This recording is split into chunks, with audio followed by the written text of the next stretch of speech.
ये कहानी इंदौर शहर के एक स्कूल की है। रवि और कविता दोनों 12वीं क्लास में एक साथ पढ़ते थे, पर दोनों ही बिल्कुल अलग अलग थे। जहाँ रवि सीधा साधा अपनी पढ़ाई पर ध्यान देने वाला मिडिल क्लास फैमिली से था, वहीं दूसरी तरफ कविता बहुत अमीर घर से थी और साथ ही बहुत घमंडी और गुस्से वाली भी थी।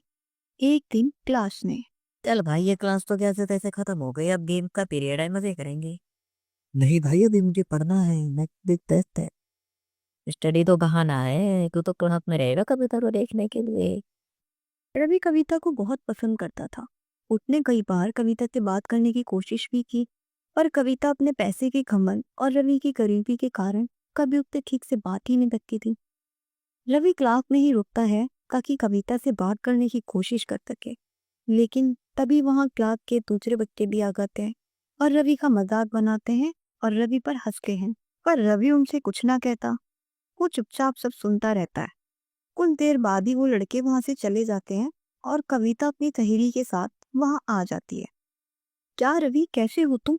कोई तुम्हें कुछ भी बोलकर चला जाता है, तुम्हारी कोई सेल्फ रिस्पेक्ट नहीं है क्या? सबसे डरते रहते हो, पता नहीं तुम अपनी पूरी लाइफ कैसे बिताओगे। कविता भी रवि को सुनाकर चली जाती है। यार तूने भी रवि को सुना दिया। जैसा भी है, मुझे तो लगता है रवि तुमसे बहुत प्यार करता है। अरे जाओ, प्यार से कुछ नहीं होता है। पहले उसका स्टैंडर्ड और मेरा स्टैंडर्ड देखो, वो कहीं से भी मेरे लेवल का नहीं लगता है मुझे। मुझे तो सचिन पसंद है।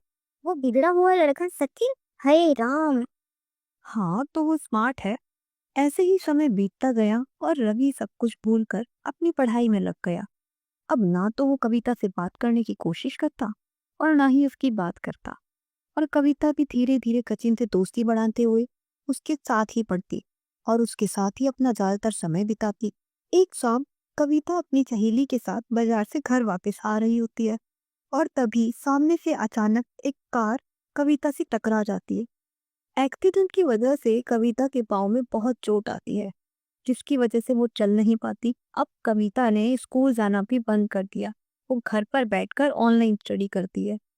पर कविता को घर पर बहुत अकेलापन फील होता है और अब उसके स्कूल के दोस्तों ने भी मिलना बंद कर दिया और उससे सचिन भी मिलने नहीं आता। एक दिन फोन पर, क्या हो गया है सचिन, तुम अब मुझसे मिलने नहीं आते और मेरा कॉल भी इग्नोर कर रहे हो? क्या करूंगा तुमसे बात करके? तुमसे मिलकर ना तो तुम चढ़ सकती हो, ना ही तुम अब कहीं मेरे साथ बाहर घूमने जा सकती हो। ये बोलकर सचिन फोन कट कर देता है और कविता का भी दिल टूट जाता है। एक दिन कविता अपने घर के बाहर अपनी व्हील चेयर पर बैठी होती है कि तभी वो देखती है रवि उसके घर के बाहर खड़ा है। अरे रवि, यहाँ क्या कर रहे हो? वहां बाहर क्यों खड़े हो? अंदर आओ ना। कैसे हो रवि, यहाँ कैसे आना हुआ? वो तुमसे मिलने आया था, तुम स्कूल नहीं आ रही हो ना, तो सोचा तुमसे मिलकर तुम्हारी तबीयत पूछ लूं। तो बाहर क्यों खड़े थे, अंदर क्यों नहीं आए? रवि ने कुछ नहीं कहा, वो बस कविता को देखता रहा। आई एम सॉरी रवि, मुझे माफ कर दो। मैंने अपने स्कूल में तुम्हें कितना सुनाया पर तुमने बिना कुछ कही चुपचाप मेरी बदतमीजी को बर्दाश्त किया। नहीं, तुम्हें माफी मांगने की कोई जरूरत नहीं है। अपना ख्याल रखना, तुम जल्दी ठीक हो जाओगे। ये बोलकर रवि वहां से चला जाता है और कविता बस रवि को देखती रह जाती है। अब कविता को अपनी सहेली की बात याद आती है।